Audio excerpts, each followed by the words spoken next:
If you like yourself some Boba tea and you're not worried about being called racist by a D-list Marvel celebrity, if the less you know, the better on that one. But the popular bubble tea may contain concerning levels of heavy metals. Wait, what? Okay, now I know like bubble tea, Boba tea, whatever the heck you want to call it, wherever it's being sold, is wildly popular. Okay, whenever it's not the pumpkin spice latte season, you normally have your basic bitch white girls out there with some bubble tea, or at least you've seen it over the past couple of years. I don't even know if it's good.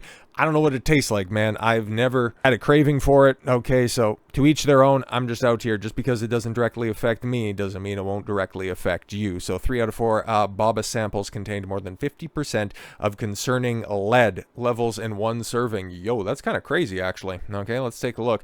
Bubble tea can be delicious, a sweet treat, but is it all that good for you? Well, not if it has that much lead in it, bro. Consumer Reports have released the results of a recent investigation into the contents of bubble tea, often referred to as Boba tea. Yes, Boba Fett tea. It grew up surrounded by tea. Beverages suggesting potentially concerning levels of lead. Now, bubble tea typically contains a brewed tea of choice, milk or creamer, sweetener, flavor, and tapioca pearls. Okay, that's what they are.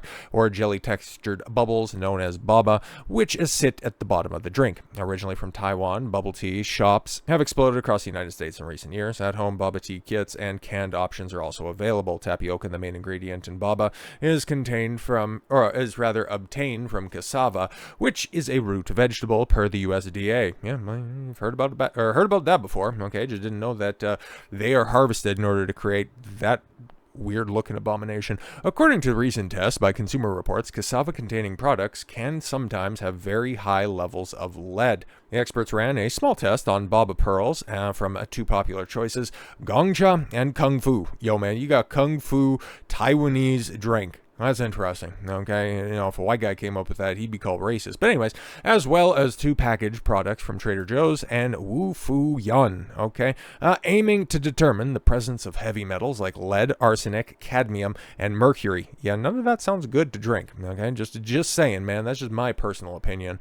3 samples of each product were tested, and the liquid and Boba are analyzed separately. According to the research, none of the Boba samples contained levels of arsenic, cadmium, or mercury that would pose a threat to health. Whew, man, like my sugar-loaded drink, I'm just so glad it at least doesn't have cadmium in it. Lead levels were higher, although none of the Boba tested was above Consumer Reports' official levels of concern, as reported by James E. Rogers, Director of Food Safety Research and Testing. Okay, so where does the lead come in? 3 out of 4 Boba samples contained more than 50% of the concern of one serving. The research noted, however, that this was not a comprehensive look at the Boba tea market.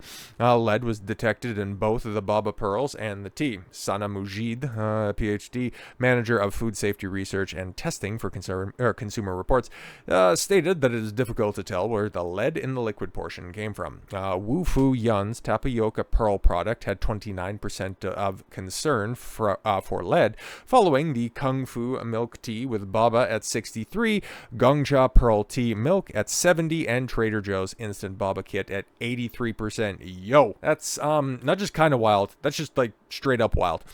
This is a good reason to treat it as an occasional treat, not an everyday staple. While an 83% concern level is far less than other cassava-based foods that contain more than 2,000%. Yo!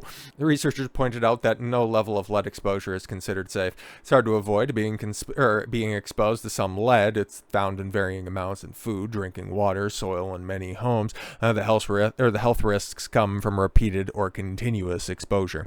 But small amounts add up, and in the long run, you may have health effects, and that's why it's prudent to minimize your exposure to known sources of lead whenever you can. So yes, you might think that it's trendy, you might think that it's cute, you might even think that it's fun to have every once in a while, but yeah, if you want to put down the Boba tea and also the little bowl of paint chips, you'll be doing yourself and your health quite a bit of a service. So with all that said, thank you all very much for the gift of your time. I've been Don Consuelo. I want you to follow your gut and get after it. Take care, everyone.